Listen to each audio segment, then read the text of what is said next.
Yeah.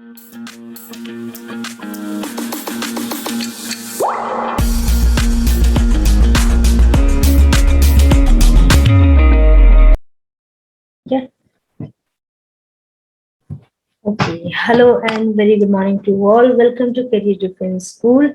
Students, this is the second portion of Sainik School 2020 जो 2020 के अंदर, ठीक है, सैनिक स्कूल का एग्जाम हुआ था।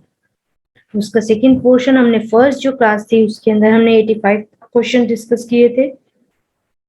अब हम उसके आगे के पोर्शन जो है वो डिस्कस करेंगे। Will start from question number 86. So chat box is here. You are going to answer me in the chat box, of course, right? So the very first question is, he dash tea every morning. So यहाँ पे हमें this question is from tenses. First of all, ये tense से question है।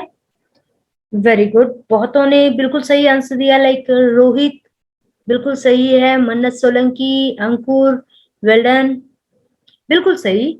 He is drinking होएगा तो नहीं हो सकता क्योंकि वो पी रहा है। एवरी मॉर्निंग की बात हुई है, यहाँ पे डेली रूटीन की बात हो रही है।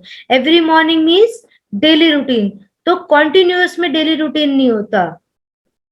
ड्रंक में इनमें भी नहीं होगा, ठीक है, क्योंकि यहाँ पे रूटीन की बात हुई है तो ऑफ कोर्स पास्ट की बात नहीं हो सकती। क्लियर है कि पास्ट की तो बात होने से रही। इसका मतलब we need to fill verbs first form और सब्जेक्ट जो है हमारा थर्ड पर्सन सिंगुलर नंबर है, राइट। ही क्या है, हमारा third person and singular number है, तो ऑफ कोर्स प्रेजेंट इंडेफिनिट का रूल है कि वर्ब के फर्स्ट फॉर्म के साथ एस लगता है। So he drinks tea every morning. Every morning से हमें आंसर समझ आ जाना चाहिए था क्योंकि डेली रूटीन की बात हुई है and in present tense present indefinite will talk about daily routine, correct. So next question number 87. 87 का क्या है? The child has been missing dash yesterday. ठीक है, we need to fill the correct auxiliary here, not auxiliary, preposition here. This question is from preposition बच्चों, correct. ये question कौन से topic से आया है? प्रीपोजिशन से आया है। So the child has been missing dash yesterday. So of course यहाँ पे पहली बात तो क्या है कि परफेक्ट टेंस है। कई चीजें हम देखेंगे तो हमारा आंसर क्या है, बिल्कुल सही आ जाएगा। पहली बात ऑक्सिलरी परफेक्ट की है और टाइम बताया गया है कि कब से मिसिंग है, यस्टरडे, ठीक है। Yesterday particular time, correct, particular day यानी कि पिछला दिन, एग्जैक्ट डे बताया गया। सो एग्जैक्ट के लिए हम क्या लगाते होते हैं? सिंस। अगर एग्जैक्ट नहीं हो 2 और 3 आवर्स होता तो 4 लगाते, तो नहीं लग रहा। ऑफ का बाय द्वारा ये भी नहीं लगेगा, तो मतलब एग्जैक्ट टाइम बताना है तो डी लगाएंगे, सिंस, करेक्ट। और परफेक्ट का मैंने क्यों बोला कि नॉर्मली हम सिंस और फॉर परफेक्ट टेंस में लगाते, तो हमें परफेक्ट से पता लग गया कि बी और सी तो नहीं होने वाला था।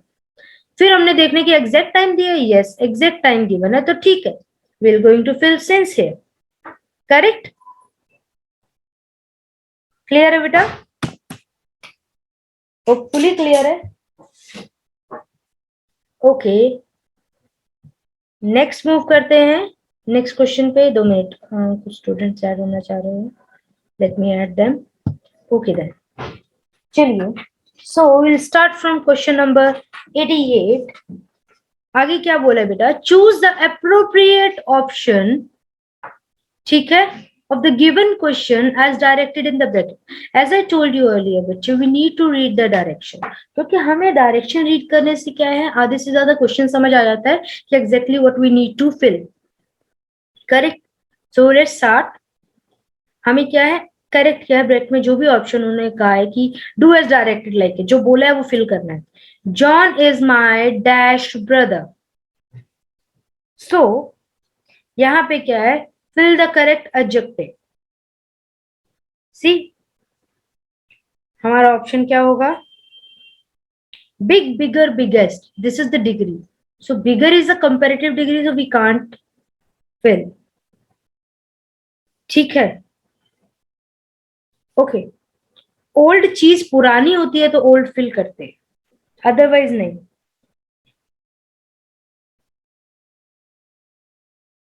ठीक है, और अब यहाँ यंग, यंग माने क्या होता है, छोटा होता है। तो अगर हमने किसी को बताना है कि वो मुझसे छोटा, तो यंगर बोलते हैं, ना कि यंग। यंग ब्रदर नहीं होता, यंगर ब्रदर होता है। तो हमारा क्या ऑप्शन रहेगा, Elder. Option A is the right answer, Elder माने बड़े। करेक्ट। कई बार हमें ओल्डर दिया होता है, बहुत बार एग्जाम में आता है ओल्डर दे के ऑप्शन में, तो वो भी गलत होगा। ओल्ड क्या होता है, पुराना ना, है ना, उसका एज से कोई लेना देना नहीं।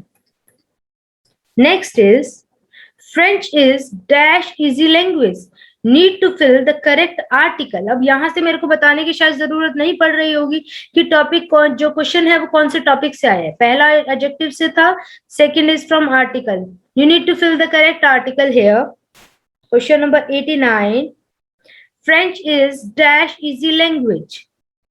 ऑफ कोर्स फ्रेंच के साथ हम कोई भी आर्टिकल नहीं लगाते हैं, करेक्ट। बट यहाँ पे डैश हमें क्या है, इजी एडजेक्टिव के आगे आया। और जब हम आर्टिकल कर रहे थे तो मैंने आपको बताया था कि आर्टिकल में क्या है, अगर सब्जेक्ट, हेल्पिंग वर्ब, और अगर नाउन, नाउन से नाउन के साथ आर्टिकल लगता है, पर अगर इसके पहले एडजेक्टिव लग जाए तो आर्टिकल एडजेक्टिव के अकॉर्डिंग लगता है। तो ई क्या है, E is a vowel, A E I O U में से, right. So we are going to fill an here, so easy. ये क्या है, वॉल साउंड है। Very good Yasmin, yes this is a vowel. Almost सभी का सही है, very good. Okay, next question number 90, Ashok dash him yesterday. अब क्या है, आपको फिल करना है correct form of verb, correct form of verb fill करना है।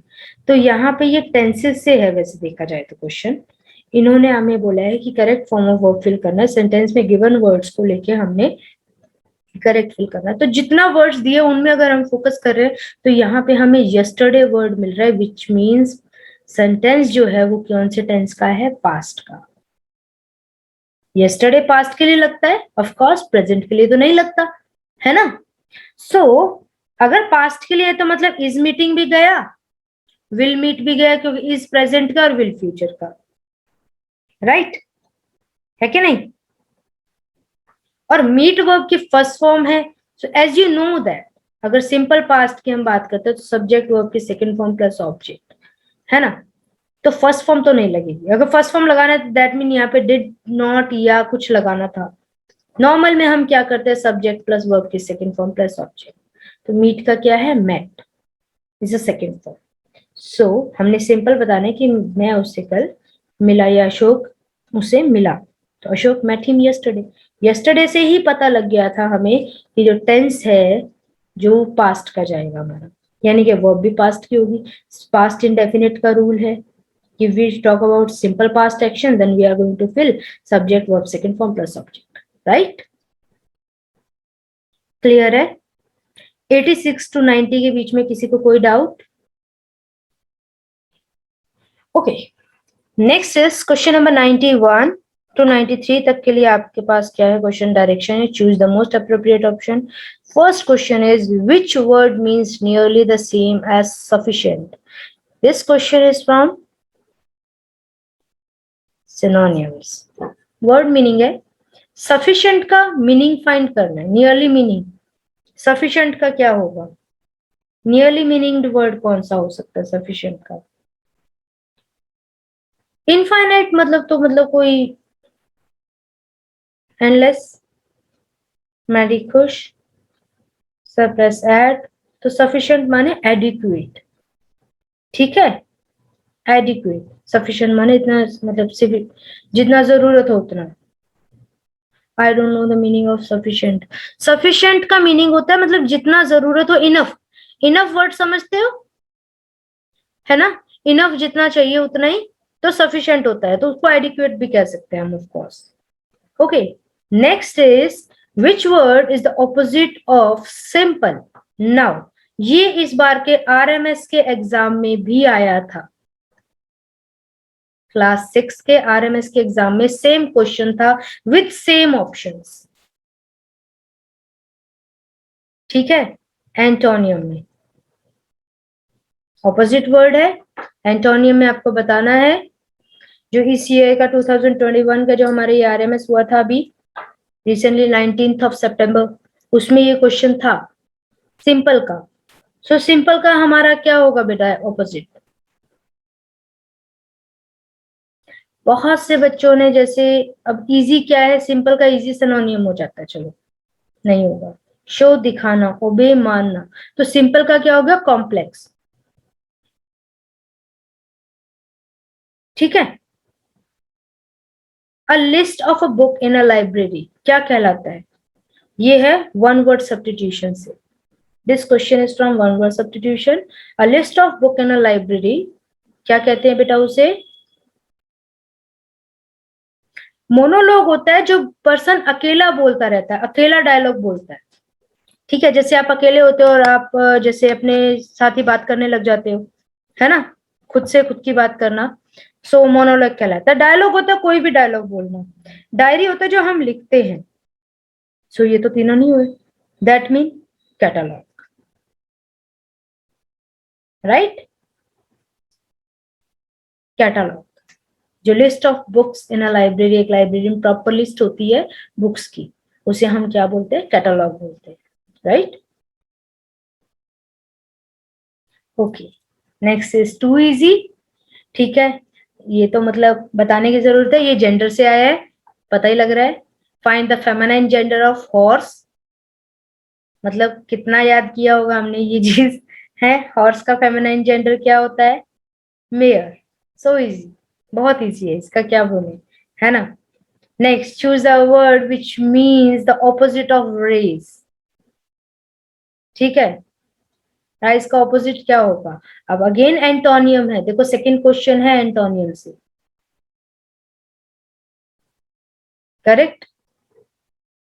सो राइस का ऑपोजिट क्या होगा, राइस माने क्या होता है, ऊपर उठना, करेक्ट। हमें एंटोनियम फाइंड करने के लिए पहले जो वर्ड गिवन है उसका मीनिंग भी पता होना चाहिए, ऐसे नहीं हमें पता नहीं होगा तो हम कैसे करेंगे, इसलिए मैं बार बार बोल रही हूँ, you need to enhance your vocabulary if you really want to score high, क्योंकि बेटा 50 मार्क्स का हमारा ये है इंग्लिश का क्वेश्चन। अगर आपकी वोकेबलरी अच्छी होगी, गिवन क्वेश्चन को अच्छे से समझ पा रहे हैं, I promise you 50 out of 50 लाना कोई बड़ी बात नहीं है, this is not a big deal, seriously, ठीक है। तो राइज माने क्या हो, उठना, ऊपर उठना, तो स्मूथ तो नहीं होगा। रैश, प्राइड, ये तो घमंड हो गया, रैश मतलब रैशली ड्राइव करने के लिए हम बोलते थे नॉर्मली, स्मूथ स्मूथली होता है, तो फाल, ऊपर उठने का नीचे गिरना ऑपोजिट हो जाता है, तो फाल हमारा ऑपोजिट हो गया, राइट। पूरा वीडियो देखने के लिए और लेटेस्ट एग्जाम अपडेट्स जानने के लिए डाउनलोड करें कैरियर डिफेंस स्कूल का एंड्रॉयड ऐप।